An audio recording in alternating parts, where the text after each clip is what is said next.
the custard factory in central Birmingham. Right here is where it all started. This is where I first appeared on the very first episode of The Gadget Show. I was shooting a report about the latest camcorders on the market, and my challenge was to film a chase sequence culminating in what's known as a bullet time or time slice shot. This special effect technique was made famous in the Matrix movies.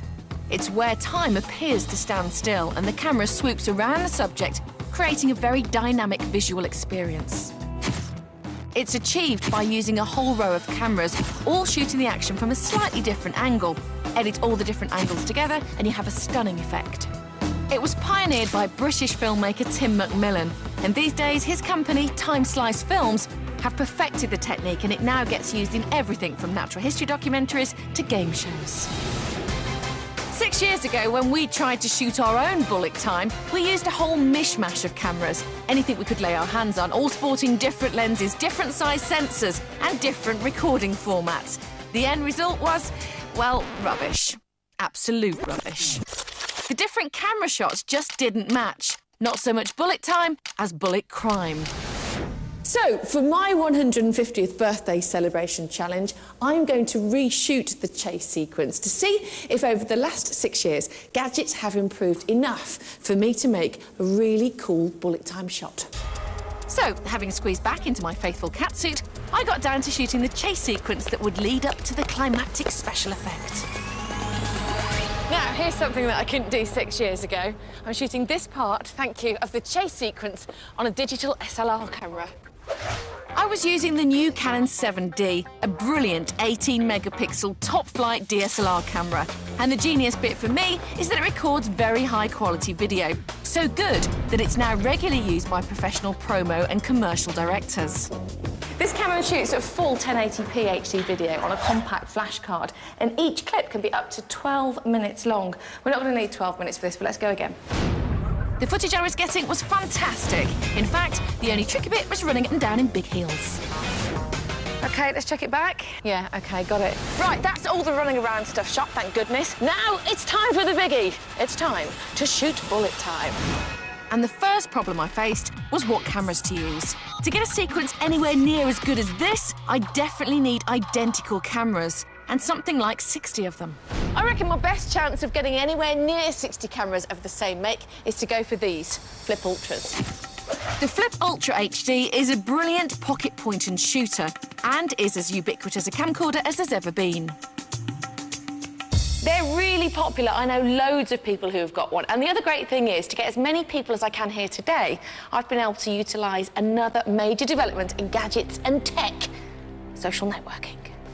I've been on Twitter and Facebook to crowdsource as many people as I can who own one of these to come and help me here today. Now began a nervous wait to see if anyone would actually answer my call and turn up. In the meantime, the crew got on with screwing together the rig I'd had specially built. We had to be certain that all the cameras would be the same distance from the action, and our rig would do that job, if we actually got any cameras, that was. Then, thankfully, they started arriving. A couple at first, and then more and more. Then, brilliantly, a man arrived with a whole box of camcorders. Flip themselves had apparently heard what we were doing and decided to help out. Our bullet time was on. I'm going to run in from over there, hopefully hit this mark, and then these guys behind me, all those cameras painstakingly positioned, should get the shot. The weather was sort of playing ball. It was nice and bright, but the cold was playing havoc with the camera's batteries. We've got a problem here. What number's gone? Number 26. Number 26. The battery's gone, so we've now got to wait and get another battery. Because the problem is, if one of them goes down in the middle of a take, the take is useless. At last, we were here, ready with 43 camcorders recording. All I had to do was hit my mark. Action! Just as I ran in, 2 more cameras went down. The cold was killing batteries as fast as we could replace them. And remember, every time we changed a battery, we then had to perfectly reposition the camera on its mark. And the good light was fading fast. This is it! This is our very, very, very last chance. Absolutely got to nail it this time.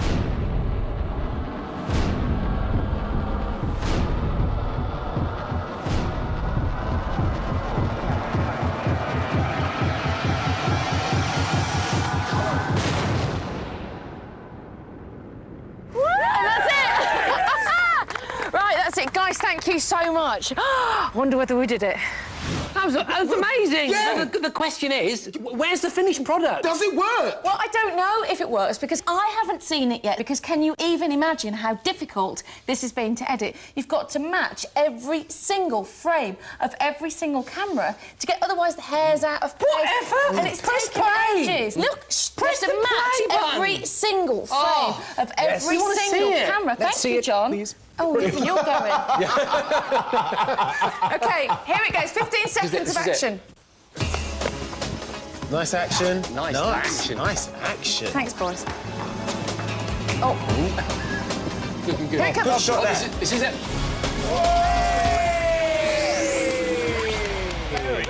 What do you think? Yes, that's Better very than good. 6 years ago? Definitely.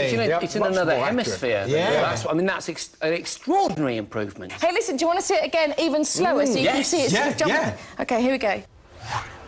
But you can see there the hair's moving as it moves around the frame. yeah. Do you see what I was saying? Well, the thing to understand is, of course, that if just one of those, 43 cameras, whatever it is that you used, was just out of place by a degree, up, down, left, right, suddenly your head would jump, but it didn't. It was smooth. It's a real achievement. I mean, in the movies, it's totally different. You've got this very expensive rig of digital SLRs, all amazingly accurately computer-controlled, whereas you're getting a comparable result with a load of flip ultras. Astonishing. Yay! So we win the challenge much better than 6 years ago. Yes! I vote that we revisit this challenge in show 300. No!